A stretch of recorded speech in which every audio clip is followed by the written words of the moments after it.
dati ko pa talaga gusto mag-bleach ng hair. Kaso, natatakot ako na baka ma-damage eh. Pwede pa ba? Kaso natatakot ako baka mas mag-dry yung hair ko. Talaga? Sige nga, try nga natin.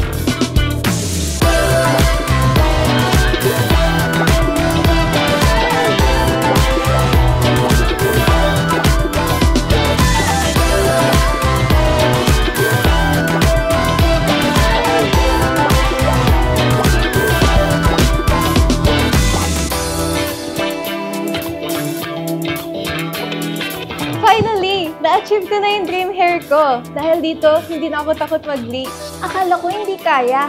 Kaya pala. Love na love ko yung hair ko. Excited na ako mag-try na ibang color soon.